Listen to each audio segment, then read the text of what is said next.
What's up, what's happening? It's Movie Time with D, long time no see. Today, we're gonna be talking about It Chapter 2, and I'm about to say something that I have not said in so long, and I can't wait. Cue the intro.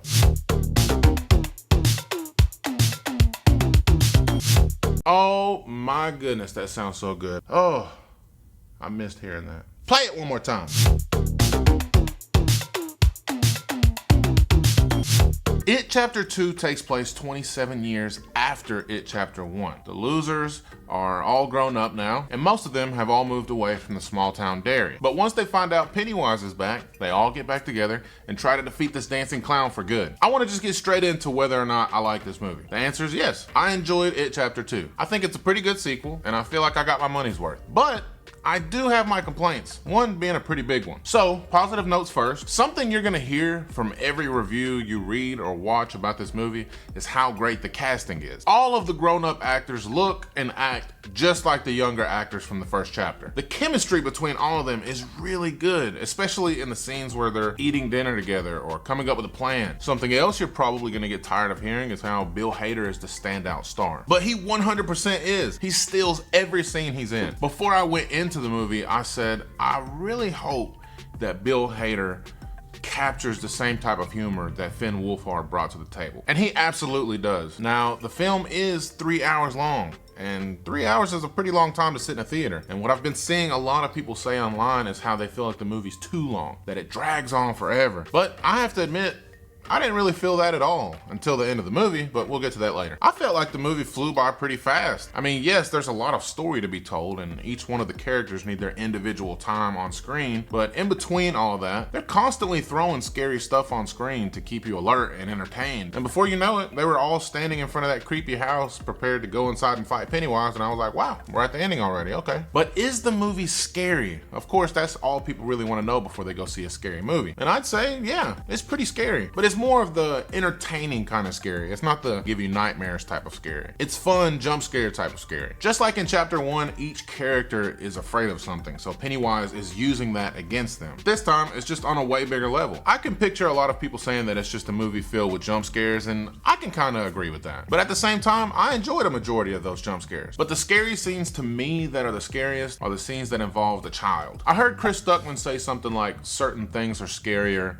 from the perspective of a child than they are from the perspective of an adult. And I agree with that. For instance, Bill Hader might see Pennywise in broad daylight, and it is scary, but you're not that worried for him. In comparison to one scene in particular where a little girl at a baseball game is lured under the dark bleachers, and you know, she's just an innocent child having a conversation with a clown that we, as the audience, know will absolutely kill her. There's a sense of uncomfortableness and dread that you feel while they're talking to each other because you understand the severity of the situation. When scary things are happening to children, it's just scarier. I also really enjoyed the Henry Bowers parts of the movie. He was already crazy as a kid, but now that he's an adult, he's just super insane. And a lot of the parts that involved him were some of the most entertaining. But now, let's take some time to dive into some of the issues I had with the movie. Unfortunately, most of the scares in the movie are CGI, and it's very noticeable CGI. I really do wish that people would start using more practical effects in their horror movies. CGI just isn't scary.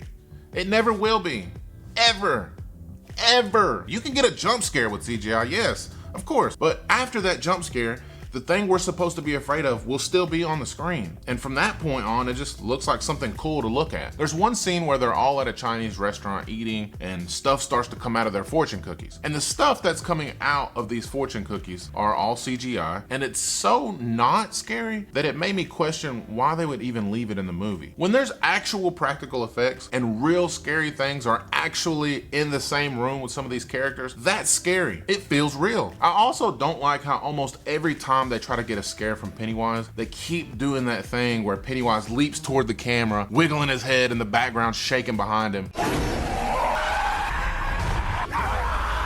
Even in Chapter 1, I remember thinking, man, that's getting a little repetitive. So I was surprised to see them do that even more times here in Chapter 2. But here's the thing I really wanted to speak on. And I know there's not gonna be a lot of people that watch this and agree with me on it. Maybe there will be. Either way, in the end, this is my opinion. In the original TV, movies, series, whatever you wanna call them, most people will probably agree on one thing. The ending sucks.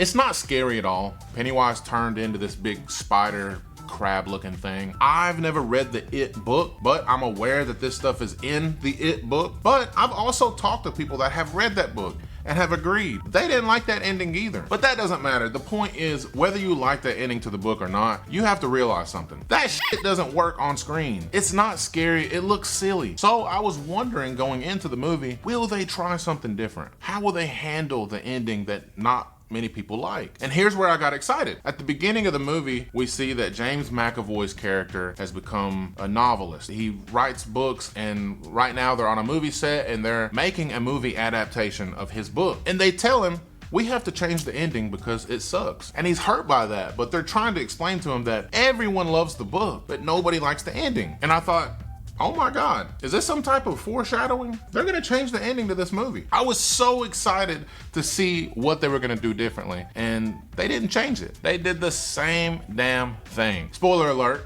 Pennywise turns into the big spider crab-like creature. And I just don't get that. Yes, I understand that it's in the book, but it's been done before. I mean, of course, it was done 100% better this time than it was done in the past, but still, this is a film adaptation. It's not the book. This is a movie. And in my opinion, it's up to the writers and the director to decide how they want to end their movie. I'm sure Stephen King was really picky and he wanted everything in the movie to be the way he wanted it to be. But when it's time to make your movie, with all due respect, you gotta put Stephen King to the side. I've read many times that Stephen King hated Stanley Kubrick's film adaptation of The Shining because he made it his own movie. Stanley Kubrick didn't do everything Stephen King wanted him to do. But the truth is, some stuff in books may look good on paper, but on film, it might just not work. And because of Stanley Kubrick making the movie that he wanted to make, The Shining is now known as one of the greatest horror films of all time. He used from the source material what he thought would work best. He took some things, he added some things, and I just wish that Andy Muschietti would have done the same thing. Because, like I said in the beginning, the pacing for the majority of this film was really good. Even with all the CGI scares and the jump scares, I thought the first 2 acts of the movie were actually really dope. But the 3rd act just drags